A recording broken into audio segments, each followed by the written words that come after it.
Friends, இன்றைக்கி வெறும் 2 பொருள் வச்சு இன்ஸ்டண்ட்டாக ஒரு இட்லி பொடி ரெசிபி தான் உங்களுக்கு செஞ்சு காமிக்க போகிறேன். இது ரொம்ப டேஸ்டியாக இருக்கும், காரசாரமாக ரொம்ப நல்லாயிருக்கும். வாங்க இது எப்படி செய்யலாங்கிறத பார்க்கலாம். ஃபஸ்ட்டு ஸ்டவ் ஆன் பண்ணிக்கலாம். ஸ்டவ் ஆன் பண்ணிவிட்டு ஒரு கடாயை ஸ்டவ்வில் வச்சுக்கலாம். ஸ்டவ்வை கொஞ்சம் லோ ஃப்ளேமில் வச்சுக்கோங்க. இதில் பார்த்திங்கன்னா ஜஸ்ட் 1 டீஸ்பூன் அளவுக்கு நல்லெண்ணெய் ஆட் பண்ணியிருக்கேன்.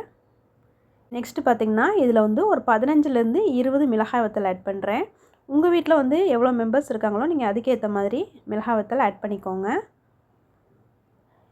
இப்போ இதை ஸ்டவ்வை சிம்மில் வச்சே நல்லா பொறுமையாக லேசாக வதக்கி விட்டுக்கலாம், அதாவது வறுத்து எடுத்துக்கலாம். வெளியே எங்கேயாவது நீங்கள் ஒர்க் சம்மந்தமாக போயிட்டு வரீங்க, வீட்டுக்கு சட்னி அரைச்சிட்ருக்கணும்.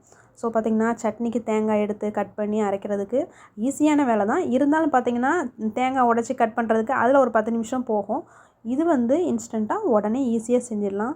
இந்த ரெசிபி பார்த்திங்கன்னா இந்த ரெசிபி நான் போடவா என்னன்னு சொல்லிட்டு ரொம்ப சிம்பிளாக இருக்கே போடவா அப்படின்னு சொல்லிட்டு யோசிச்சுட்டு இருந்தேன்.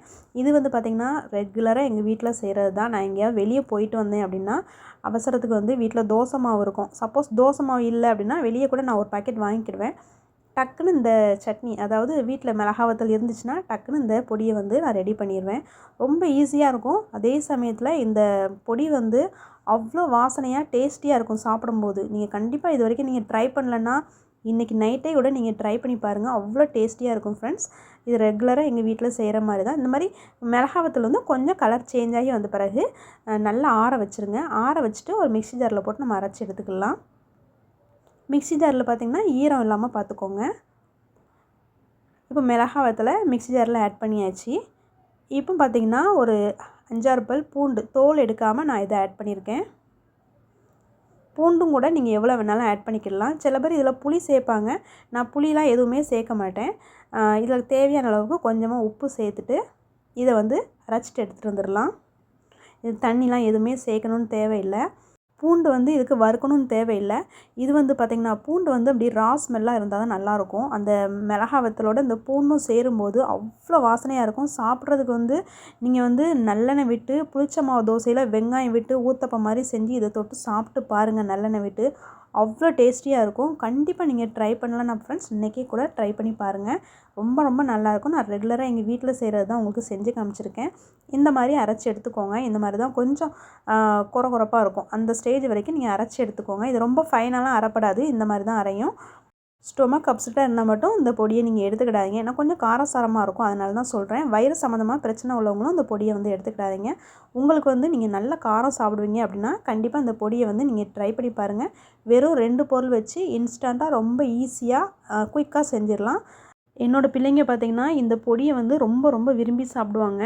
நான் தான் பார்த்திங்கன்னா ரொம்ப சின்ன பிள்ளைங்களாக இருக்காங்க, பொடி நிறைய சாப்பிடக்கூடாது, வயிறு அப்செட் ஆயிரும் அப்படின்ட்டு சும்மா பேருக்கு லைட்டாக வச்சுட்டு நிறைய நல்லெண்ணெய் விட்டு பிள்ளைங்களுக்கு கொடுப்பேன். அது ரொம்ப அந்த வாசனையிலேயே நல்லா சாப்பிட்ருவாங்க. அதனால் பார்த்திங்கன்னா நல்ல மொறுன்னு தோசை சுட்டு இந்த பொடியை சைடிஷ்ஷாக வச்சுட்டு நல்லெண்ணெய் நிறைய விட்டு, அதில் ஒரு 1/4 டீஸ்பூனுக்கும் கம்மியாக அந்த பொடியை நான் வச்சுக்கிடுவேன். அவங்களுக்கு நல்லெண்ணெய் நிறைய விட்டு கொடுப்பேன். அவங்க அந்த வாசனையிலே வச்சு சூப்பராக சாப்பிட்ருவாங்க. நல்லெண்ணெய் நம்ம விட்டோம் அப்படின்னா அந்த காரத்தெல்லாம் எடுத்துரும். ஸோ பார்த்திங்கன்னா இந்த மாதிரி என் பசங்களுக்கு கொடுப்பேன். ரொம்ப விரும்பி சாப்பிடுவாங்க. வயிறு அப்செட்டாக உள்ளவங்க மட்டும் இதை எடுத்துக்கிடாதீங்க. இந்த பொடி பார்த்திங்கன்னா நல்லா அரைச்சிட்டு நீங்கள் ஒரு பாக்ஸ்குள்ளே போட்டு வச்சுக்கோங்க. நீங்கள் சாப்பிடும்போது நல்லெண்ணெய் விட்டு சாப்பிடுங்க. பாக்ஸ்குள்ளே இருக்கும்போது நீங்கள் நல்லெண்ணெய் விட்டு வைக்க வேண்டாம். ஸோ பார்த்திங்கன்னா நீங்கள் எப்போ சாப்பிடுவீங்களோ அந்த பொடி 1 ஸ்பூன் எடுத்து வச்சுட்டு அப்புறம் அது மேலே நல்லெண்ணெய் விட்டு சாப்பிடுங்க. டேஸ்ட் அட்டகாசமாக இருக்கும். ஃப்ரெண்ட்ஸ், இந்த வீடியோ உங்களுக்கு பிடிச்சிருந்துச்சுன்னா லைக் பண்ணிவிட்டு பாருங்கள். மறக்காமல் என்னுடைய சேனலை நீங்கள் இது வரைக்கும் சப்ஸ்கிரைப் பண்ணாமல் பார்க்குறீங்க, இப்போ தான் ஃபஸ்ட் டைம் பார்த்துட்ருக்கீங்க அப்படின்னா மறக்காமல் சப்ஸ்கிரைப் பண்ணிவிட்டு பாருங்கள் ஃப்ரெண்ட்ஸ். நான் மறுபடியும் வேறு ஒரு ரெசிபியில் உங்களை மீட் பண்ணுறேன். இது வரைக்கும் நீங்கள் வீடியோ வாட்ச் பண்ணதுக்கு தேங்க்யூ.